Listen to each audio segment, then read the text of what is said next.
Vamos a otra noticia de la jornada. Tras un nuevo error estadístico, el gobierno aceptó la renuncia del director del INE, Guillermo Patillo. Vamos a hablar de este tema y las problemáticas que ha vivido el INE. Para eso nos acompaña Alejandro Alarcón, economista de la Universidad de Chile. Alejandro, bienvenido, gracias por acompañarnos. Buenas tardes, Nicolás. Gracias, muchas gracias. A ver, nos ha tocado hablar varias veces del INE y hoy día nuevamente tenemos que llegar a hablar de un Instituto Nacional de Estadísticas que, a tu juicio, se desconfía más de el dato estadístico tan relevante que es necesario que se está dando. Bueno, yo creo que el principal problema que se ha generado aquí es la desconfianza. Eso sería tonto negarlo. Porque ya había un antecedente en el mes de mayo del año 19, cuando el mismo director habló de una manipulación de las cifras.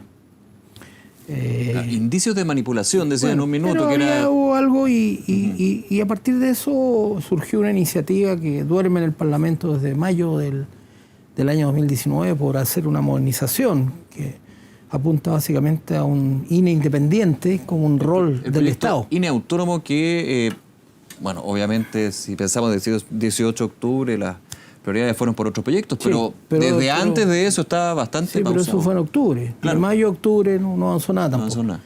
Entonces yo creo que esa es una de las claves que lo que hay acá, porque me preguntaban los colegas recién acá en los estudios de Televisión Nacional, y yo les dije, me preguntaron qué pasó, y yo les dije, no sé lo que pasó. Y ese es el problema, que no se sabe. Y eso es lo primero que se tiene que saber. O sea, aquí hay una cuestión que no puede ser dejada de lado, que es que se dé una explicación de cuál fue el error, por qué se cometió y cómo lo arreglamos en el futuro, y luego avanzar a una modernización del INE, ¿no es cierto?, con el famoso Consejo Independiente, tal vez aprobado por el Parlamento. Eso lo tendrán que ver los legisladores y entiendo que el trabajo de la Comisión, claro, ya terminó y se entregó un reporte y en ese reporte tendrá que conocerlo el Parlamento, porque se formó un grupo especial para estudiar lo que pasó en mayo.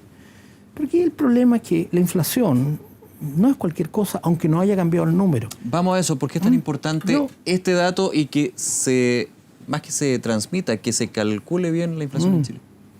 Porque una razón muy sencilla, porque la inflación influye mucho en la vida de los ciudadanos, de los chilenos y las chilenas, porque está detrás la famosa UF y se paga créditos en UF, se pagan los colegios en UF, cada día se paga más se paga una serie de contratos en UF y por lo tanto la UF es muy importante y por lo tanto la ciudadanía tiene que tener la confianza que lo que se calcula, la estadística que sale, está totalmente correcta, porque es la vida de los chilenos, el costo de la vida, como se llama.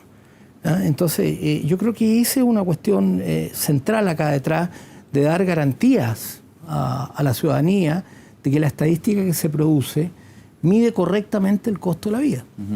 Alejandro, esto con la inflación, que de hecho ya había tenido una serie de críticas hace años, me acuerdo yo, cuando se hablaba de una canasta del IPC que estaba totalmente desactualizada, eso finalmente se fue arreglando en el camino, pero hay otro tema, estaba por ejemplo el dato de empleo, también muchas críticas con respecto a esta medición donde si usted trabajó una hora ya está empleado, o sea... Estamos viendo que desde el INE se genera una desconfianza porque también desde las autoridades económicas, desde los economistas, desde la gente que finalmente procesa todos esos datos y lo hace y lo usa para las proyecciones, en tu caso, por ejemplo, se desconfía un poco más de eso, ¿no? Bueno, exactamente, el tema del empleo es otro tema que está pendiente, que tiene que calcularse. Aquí hay un impacto enorme de la migración, ¿no es cierto? Todavía no sabemos exactamente cómo eso está. Tenemos indicios, no sabemos exactamente cómo está afectando a la fuerza de trabajo, pero... De hecho, hasta el Banco Central lo mencionó en Unipom, ¿no? Lo mencionó en Unipom, hizo una especie de... Forma políticamente correcta, podría decir. Sí, estudió, pero yo creo que eso requiere una modernización, sin duda, y ahí está el rol de los analistas, sí.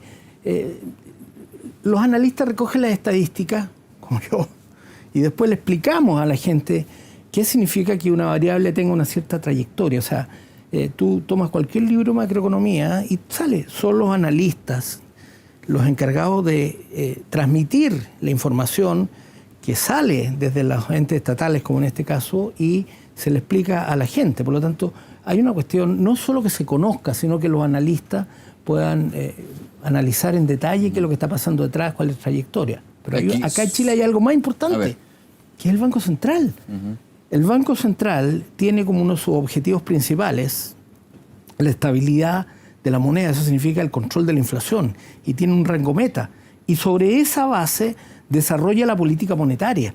Entonces aquí hay una amplificación del problema, porque ya no es solo que se está afectando a la gente en su confianza, que la inflación está bien calculada, también se está afectando a los analistas, humildemente me coloco yo, y al Banco Central para que tome decisiones que le permitan al ciclo económico acomodarse y sobre todo en estos momentos en que tenemos una situación económica bastante complicada. Alejandro, ¿basta con darle autonomía al INE?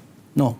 Yo creo que sería un gran avance que fueran independientes, porque eso garantiza que no va a ser una decisión política, sino que va a ser una decisión claramente profesional, técnica, y hay una agencia del Estado que va a tener esa responsabilidad. Yo tengo la mejor opinión del Banco Central por eso mismo, por la independencia. Y cuando ocurrió este tema del dólar, por ejemplo, el Banco Central Independiente actuó rápidamente y logró suavizar la trayectoria del dólar. Pero en el caso del INE no es solamente autonomía. No, yo creo que otros factores hay que mejorar en el tendría que modernizarse, tendría que adoptar las mejores prácticas internacionales. Si las discusiones, por ejemplo, respecto al empleo, respecto a la inflación, respecto al cálculo del IPC, respecto a las canastas, no se dan solo en Chile, también se dan en otras latitudes. Y hay una serie de estudios y hay una cierta compartición de información, y yo creo que sería mucho mejor que un ente independiente del Estado estuviera en contacto con esa realidad y con esos estándares internacionales. ¿Qué se arriesga con un INE con problemas de confianza? Lo decía, por ejemplo, el ministro Lucas Palacios durante esta jornada. El INE tiene dos problemas, lo escribo acá. Las estadísticas no pueden tener errores y esos errores generan desconfianza. Con esos dos problemas, ¿qué puede pasar con un INE si no se hace nada? Bueno, claramente va a haber un impacto sobre la gente.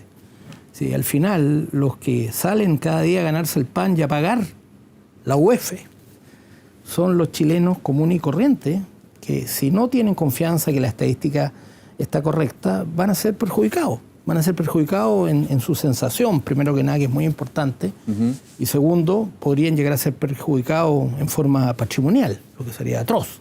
Eso es finalmente el efecto directo, porque uno piensa un 0,6, 3, 4%, un número que muchas veces se ve tan lejano que no dice nada, tiene un impacto directo en el bolsillo. Por supuesto, pero yo creo que lo más importante es que las estadísticas tienen que merecer la confianza de la gente, porque ellas son las que reciben los impactos. A ver, obviamente cuando hablamos de los problemas del INE, uno se remonta a lo que fue la gran crisis del INE con el mejor censo de la historia, cuando se dijo en su minuto.